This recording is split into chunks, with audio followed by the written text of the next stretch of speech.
Thanks, everybody. I know we got lunch coming up, so I'll move along pretty quick. If you saw the Star Wars metaphor we just had in this room, this pitch is going to play right into it. We're going to get into a bunch of DLP as a defense, which is some pretty cool stuff. We just recently brought out 10 new defense technologies using DLP engines. So criminal crypto, password file theft, text.ocr, pulling in text.images and a bunch of other cool stuff. So let's talk about and move the conversation into the advanced threat stages and what you can do for containment. So I've been around for a few years. Used to do military firewalls a long time ago. I was part of McAfee Labs all through the 90s, back when it was kind of pre-internet, built it up. I was in product management at Checkpoint for many, many years with firewalls, VPNs, built that up. Spent 8 years at Blue Coat in large proxy gateways, mainly with the Fortune 500 all around the globe. And then I've been at WebSense a year, mainly because of the DLP engine and what you can do with it as a defense. And we weren't seeing that innovation in my previous employer, so it was kind of nice to move over to a lab where we've got some stronger tools. We can do some cooler things. So let's dig into that. Part of the game thing is changing for you, and I was part of McAfee for many years and the antivirus is, the signature detections aren't working like they used to. I mean, at the good days, they were 88, 91%.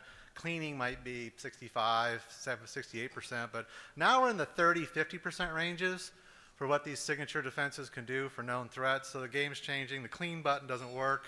Matter of fact, when's the last time you've seen your system wake up with an AV alert? Doesn't happen very often. So you've got to move into more forensic analysis. You need sandboxing tools. You need to understand the malware yourself. You're going to have to identify infected systems and remediate, basically re-image. So a lot of the convenience of mass malware has gone away, and we're into this custom crafted, targeted stuff, and we're changing the playing field. Some of the big changes, the obvious, obviously any signature-based stuff is a sacrificial lamb defense model, right? So you got to wait for the mass detection. Most bench teams are 15 to 12 people. They'll take the highest volume, highest impact stuff, study it. So what has cybercrime done? They've gone to low profile, below the radar, and they're staying away from the bench teams, and that kind of makes signatures, whether it's AV, URL, or even reputation, less effective. The other thing is there's really a lack of real-time engines, and that's one thing you want to look for is, a proxy gateway is going to stop the traffic, and you can rip through the content, the scripts, you can go through the header stuff, you can look for mouse movement commands, you can rip through all the dynamic links, the referrer, you can understand the whole link chain, you can get into a lot more contextual information and do a better job, and then do that in a composite scoring way with some predictive analysis. And you've got a shot of adding another 10 to 12% effectiveness to your detection ranges, right? So you want to dial up some of these techniques. The third one's pretty important, and it kind of plays off the whole Star Wars metaphors, but most networks are built with forward-facing defenses. I put a little airplane symbol on the chart here. It's like going to the airport. To get on the airplane, I do it all the time, you got to go through the whole strip search, the whole bit, especially if you're like over in Tel Aviv and you're flying to Germany like I was on one trip. That was a 4-hour shakedown. So you kind of, international places, it gets a little more serious. But then once you're on the plane, I can grab someone's bag and walk off. Quite often it happens accidentally. Matter of fact, the president of our company walked off with the wrong bag and it was full of medicine, and probably that individual needed their medicine in 4 to 6 hours and kind enough to contact each other, and hotels help switch bags. But if you're malicious and stuff, someone goes to the bathroom, falls asleep, you can grab some of their technology if they're not paying attention to it and walk out. So this airplane model of security doesn't provide any containment. And I'm going to talk about containment defenses today. And then there's the whole, packaging more of the same stuff up with different names. And there's always a new generation of people. I've actually been doing this stuff for 20 some odd plus years, but I meet a lot of new folks too. And it's some of the old stuff just repackaged again. I mean, sandboxing has been around for a long time. Some people get excited and think it's new. A lot of other techniques are out there, and they all kind of build off each other. So kind of strip away the marketing shtick and really get down to the basics and understand the fundamentals, and you should be able to get those technology papers. The advanced threat stages, they don't apply to every threat, but you should start thinking this way. Most people think of dropper files and kind of, let's block with URLs. Those are the stages there you see 5 and 6, but you got to realize there's a lot of reconnaissance going on, a lot of custom lures, stuff that's built. Just the fact that you came to this event, if someone profiled you, they might send you an agenda update, right? That's how they got into Oak Ridge Labs. The second break into Oak Ridge Labs was an email about an agenda update that those people were going to attend. So 50 plus people opened the email, 2 people clicked, and well, what they stole was the guest book from 1990 to 2004. everybody's identity, their birth date, social security number, and all that. Some pretty interesting data to have. So this whole targeted attack thing is coming on pretty strong because you stay below the bench teams. You stay out of the radar of the big labs, you know, the McAfee's, the Semantics, the Kaspersky's. You want to stay out of that stuff. So you're going to build lures. They're very custom. I'll show you some lures in a little bit. The use of the dynamic redirect. As you know, every web request, I still meet people that think there's one web request. And it's like, no, there's 150 to 175 dynamic URLs that fill out the average web page. There's a hell of a lot of dynamic content coming in. It's not really just one web request. And there's opportunities for malvertising with bad advertising links and all sorts of stuff. So blind redirects happen all the time. You just don't know it. I think his example with the Canadian boarding process and exposure from the last presentation was pretty good. The exploit kits are getting stronger, so Black Hole and Phoenix and Neosploit and all the other ones out there. Matter of fact, they keep adding more and more zero-day vulnerabilities. It's very easy to use. And this changes threat delivery to a sniper type aspect. And they're only going to take the shot with the dropper file when they know they got the open vulnerability. Other than that, the redirect is going to blindly go by and redirect you to where you're going. And you didn't even know it happened. You were sniffed, you were checked out. You know, if you're sitting on an iOS device or something, there's not too many exploit kits going after that, but a Windows system with some old Java on it and some old Adobe code is just Swiss cheese. And so they're going to take a pretty good look at what you have there and get in. Then the dropper files come in, obfuscated, encrypted, the usual steps you expect. That's your AV defenses classically.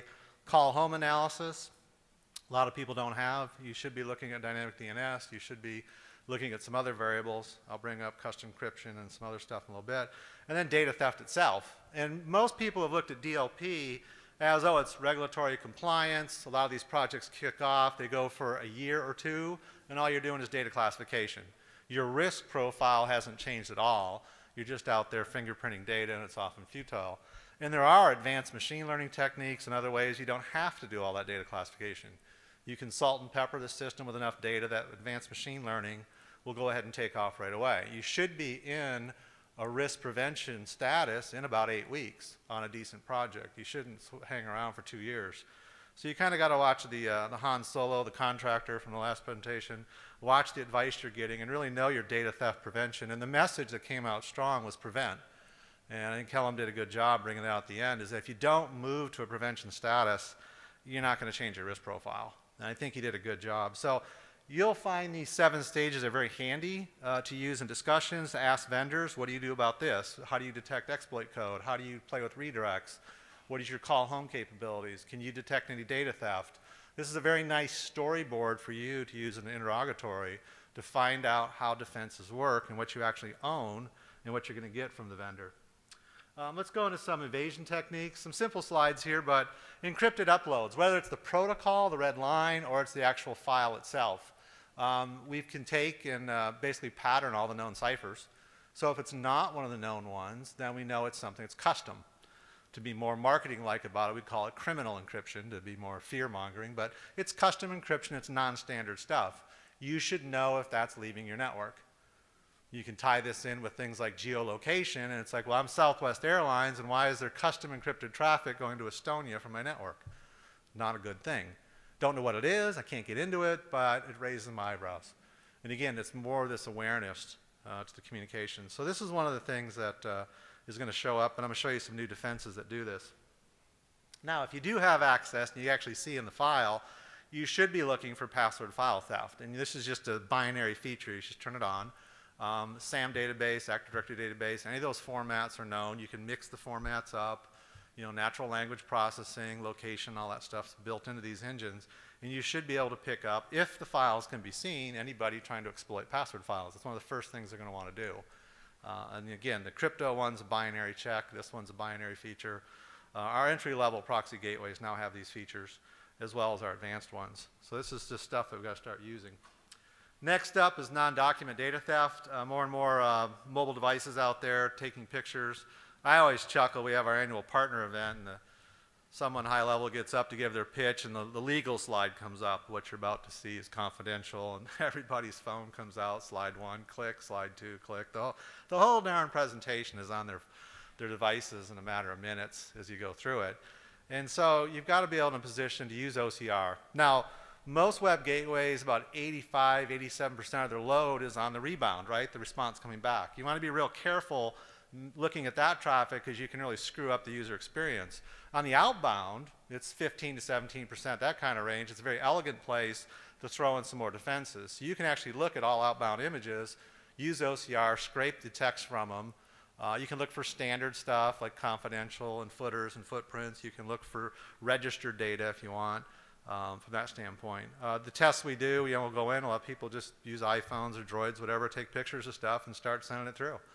And it'll pick it up. And people are like, oh, it's an eye-opener. So the image file. Image files in general on the internet, generally 35, 37% of web traffic. If you want to profile it, most inbound analysis will avoid them. There aren't a lot of known threats in image files. Yes, stenography is out there and stuff, but generally AV engines and other defenses will say, look, it's an image file, true file type it, TFT it, it's positive, it looks like it's the right type of file, let it go by. Because you're going to get a 12 to 15% performance benefit in your gateway. And performance is really important when you're dealing with every mouse click that goes in and out of the internet. So it's kind of a known open area with cybercrime that image files don't really get looked at on the inbound, and on the outbound, nobody looks at them. It's a very nice communication method to use that's currently just wide open. So we're going to attack that and start to get into pulling the OCR text. Slow data leaks. Most of our gateways are built in architecture. We look at each instant by itself. Here comes a request. In, comes back. We don't look at multiple requests. We don't have a cumulative knowledge. And so slow data leaks, what's also called drip DLP, is another open area. So why does this PC every hour send out one customer record? I've set my DLP policy where I'll look for at least 3. Because one's kind of acceptable, and plus I don't want a bunch of alerts, because if I get 800 alerts a day, I got too much work to do and I don't have the staff. So let's dial up that threat level and just say, okay, well, if it's 1 or 2, it's okay. And so cybercrime leverages this. They learn these thresholds, and they're going to go ahead and stay low. And they're very patient. They got time on their side. So slow data leaks, another area. And again, you can use DLP as a defense, and you can allow the administrator to set basically an anomaly algorithm, N of M times T, right? So you got N of M events within a time zone of T. Some of this stuff we developed at Checkpoint years ago. We now use it at, we called it the MAD algorithm back in the early days at Checkpoint, but we now use this at WebSense as well. And we allow you to define that for DLP incidents. Email security evasion. This is kind of a really big shift, and a lot of people are kind of blindsided by it, but a hacker's going to send an email with an embedded link. Most of the stuff that's going through is business related. FedEx delivery, ticket confirmation, credit card confirmation, some type of business topic. That's the spam that's getting through. On the converse, on Facebook, it's most of the lures. 42% of Facebook is social media, streaming content, and that tends to be videos, right? The lures are greatest golf video, cam left on, dad walks in on daughter, Italian actress exposed herself. There's hundreds of them. So you got the web side tends to be entertainment, the email side tends to be business focused. And what they're doing with emails, they're sending it in on a Friday or Saturday, maybe a Sunday. Your email gateway analyzes it. It may do attachment analysis, it may do link analysis. Everything's clean. They haven't armed the website yet. Monday morning at 6 a.m., they arm the website. And you put the email in the user inbox Sunday night. I go to my favorite coffee shop, I open up my email, click. If I'm on a laptop outside of the corporate network, I probably just have AV. Maybe there's a suite, personal firewall, HIPS, and that kind of stuff. But I'm generally open to a brand new armed website that's going to go ahead and probably throw me to an exploit kit, look for a vulnerability, a 0-day, and head in. And so you have to really look at Sunday email security doesn't protect on Monday. And what you need to do is you need to wrap URLs. If you're going to allow embedded URLs to go through email, you wrap them so that when they click on them, they go to a cloud-based defense that analyzes them in real time. And that's where we're moving with email security. There's a change going on there. So you'll probably hear more about that from different vendors. There's 3 or 4 vendors that do it. WebSense is one of them as well. We call it URL email sandboxing. Some people call it redirect wrapping. But it's something to put on your radar screen. All right, here's a nice example. I was actually building a pitch to go over to London and launch some of these new defenses and stuff. This comes in 12:38 on Friday. And I'm sitting on WebSense email going, first of all, we're a security company. Why did it come through? It's got an HTTPS link, which is great because most people aren't messing with SSL. Beautifully crafted. And it's like a debit to my account, which is like, hey, what's this? We hit about 6 to 10 people I remember on the list. A lot of it was executives. A lot of people had public exposed identities. So first initial, last name at websense.com, pretty easy to target people. Went through, gave it to labs, researched it, was malicious, was a malicious link. It was a spearfish, right? So here's the custom crafted lure, here's the redirect, SSL, and if you're not inspecting SSL traffic, you're going to be hurting. The other thing, just to bring up an SSL real quick, is it's greatly growing, right? It's not 15, 20%. It's common now to go to customer networks with cloud-based apps. People are using more and more mobile platforms to see 60%. I was at one company, 72% SSL. Those kind of SSL loads will hit your web gateway and deliver about 1/5 to 1/6 of the performance. So if you got a web gateway that handles 10,000 people and you suddenly go, oh yeah, SSL was 20% when we bought it, and now it's creeping past 50, heading towards 70, because SSL is kind of the new de facto for people for privacy, you're going to find out your gateway is getting crushed. So keep an eye on your logs, keep an eye on your CPU performance and stuff. You may have to upgrade your hardware. So SSL is busted a lot of people. I've been into shops where we actually go through the whole load balancing algorithm. We show how all 4 gateways crashed in the order they did, and it's like, yeah, you guys are just killing it. You don't use Exchange anymore inside. You went to a totally cloud-based mail. You went to all cloud-based apps. You don't have any IT infrastructure inside your house anymore. And so watch for that. So this is an area you've got to inspect. All right, so kind of moving into solving open issues. We really got to look at protection for advanced threats, low, slow, below the radar. We've got to introduce containment for data leaks. I'll show you some of these new defenses we've kind of positioned. Again, a threat dashboard. You should have a threat dashboard. You should have forensic reporting. You should know who, how they were attacked, where the communications were destined, what data was targeted, and really on a lot of security instances, we can grab the data. The data that was attempted to be stolen, you can do forensic data capture and show that. And with this data, you have a better profile, because you've got to kind of hone in where you're going to do your work. You can't just protect everything with super strong levels. You're going to have to focus, and so it's really important. So that forensic reporting is really key. Malware analysis and sandboxing is coming on really strong. We offer a cloud-based sandbox. I'll show that to you in a little bit. The key thing here is you can't push the clean button on AV. A lot of other things that were nice in life are going away. They're not as effective. You'll have to understand, how the system was hit, the registry, the file changes, the global events, all that, and then go find other systems with like characteristics. So the whole re-image clean thing is consuming massive amounts of times. And when I look at customer success stories, that's the biggest benefit, is we're not having to re-image systems like we used to. And then performance. Really pay attention to your SSL performance. You get these cool defenses. If the defense is used on the outbound path, probably going to be able to use it. If someone's pushing a whole bunch of defenses on a returning response and they're processor intensive, you may not be able to turn them on. Depends on your user audience, your performance. Remember, 85% of loads coming back, 15% out. If you can put defenses on the outbound path, it's a good chance you can leave them amped up. All right, so we have our Triton Architecture, just a little advertising for what WebSense does. We've put all this together. The key things we use are threat seeker intelligence, tied into Facebook, a bunch of other stuff. We have an ACE defense engine. It's actually about 7 defense assessment areas. And this is where we built the DLP engine in. We've got 3 different malware engines there. There's mal PDF analyzers, there's script analyzers, a lot of stuff, mainly from our security labs. We're in 5 different continents and about over 120 people doing that. That ACE engine is used in 17 solutions across this product line. What I want to hone in on is the web one. We use DLP and web email. We're building it out in the cloud now. We'll eventually have DLP across all 5 areas. For mobile today, we do mobile email DLP. So any email going to a mobile device, you can go ahead and enforce information there. We're building it out in the cloud. Registered data is tougher in the cloud. We added these 10 new defenses. 3 of them are in red. Those are on the inbound, and the new ones are on the outbound, the green path. So criminal encrypted uploads, base level proxy, advanced one, you can detect that. Files containing password. These are binary switches you can just turn on. Advanced malware command and control. You got marketplaces, you got OCR, you got the cumulative DLP, and you got geolocation. And geolocation can apply to any of those. And what this comes to value in is you can put it into a new threat dashboard. You can see all the other security events we pick up.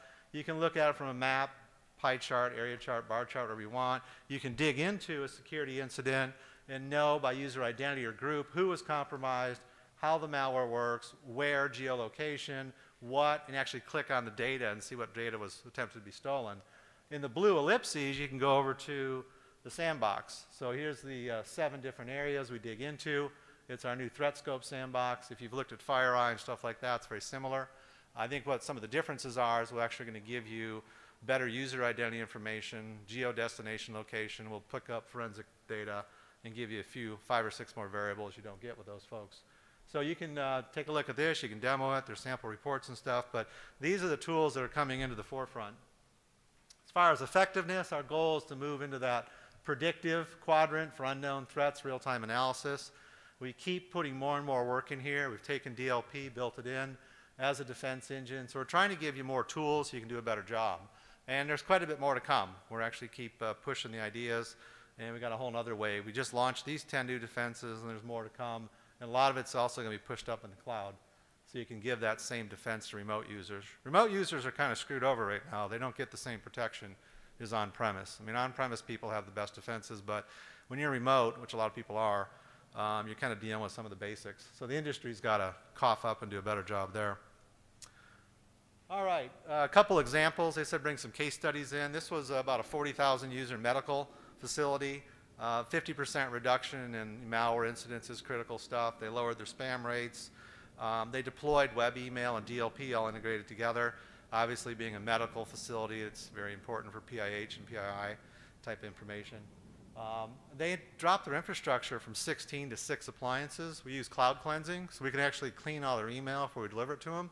So that knocks down about 74% of the email load, which reduces bandwidth and reduces the appliances on site. So there's some cost savings tricks when you go hybrid with email. And you also want that cloud-based email to use those wrappers I talked about. So when people are off at a coffee shop, they click on an embedded URL, it goes to that cloud defense for real-time analysis. Remember, the Sunday defenses don't protect on Monday. So these people picked all that up, and it greatly reduced the malware incidences. This one is a federal agency. It's actually Health and Human Services. This is Medicare, Medicaid, FDA, CDC. There's 11 different organizations here. It's a big group, obviously dealing with a lot of medical information. Overall, the federal government gets hit pretty hard. A pretty important customer. They estimate up to 2 million attacks a month. They had over a 60% reduction in system reimaging, which saves IT people a lot of time. The embedded DLP is built right into the engines. It's in the ACE engine. It's in the email, the web gateways. And so it saved them a lot of cost. Now, as a taxpayer, we didn't get the money back. Sorry. They actually went and did some other projects. So Dan, that's heads up this agency and stuff, they saw some significant returns. So we're kind of happy that these defenses are showing these kind of results. Been around the industry for 20 plus years, and you know, there's a lot of the same old stuff going around. It's time to kind of change things. Containment's very important. Again, the presentation that was before just mine, the Star Wars metaphor, really hits in. You got to have prevent turned on. You should move towards risk reduction policies, and a lot of these new defenses are available. So look at your current infrastructure, look at upgrades. You may be able to reduce your appliance footprint. You may be able to use cloud cleansing. You may be able to provide some better defenses and put you in a better position. And again, I also agree with the statement, fear-mongering doesn't work. You know, going into the senior executives and telling them the sky's falling won't get you any support. You got to come in with practical advice and good tools. So we're right on the time there. If there's any questions, I'll be happy to take those. Yes, sir. There's a product called Web Filter, which actually started in 1998 at WebSense. That's basically just URL filtering. It's our entry-level product. It's probably about 12% of our sales today. Basically, about 80% of our business is gateways now. So proxy-based gateways, email gateways, cloud, or on-presence. So that's a legacy product. I'd say WebSense is 2007's put over $700 million into gateway technologies. The acquisition of the DLP technologies in 2007 and building that into the engines really reshaped the company. So I wouldn't look at WebSense as really a filtering company. In fact, it's kind of with...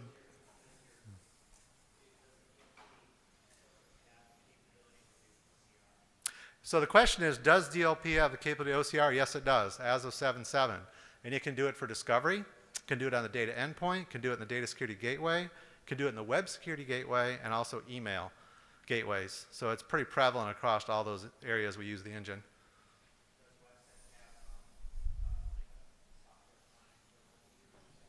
WebSense has a mobile client. If you're going to use iOS devices and Android devices, that's actually all cloud-based. So on iOS, it's a VPN profile to protect the mobile device if you want to send the data channel through there. The DLP technologies aren't in the cloud yet, per se, that we want to do that. As I mentioned, the future, we're doing that right now. That's a spring 2013 item. We also have, for traditional Mac OS and Windows and Linux systems, We have agents that can go cloud-based. We have agents that can fold back to the company where the appliances are installed. So that's a redirect back to the company if you're local. We also have, it can be agent or agentless. There's other ways to do that with a pack file. So Linux, Mac, Windows, iOS, Android, yeah, we have that stuff covered. Good questions. Anything else?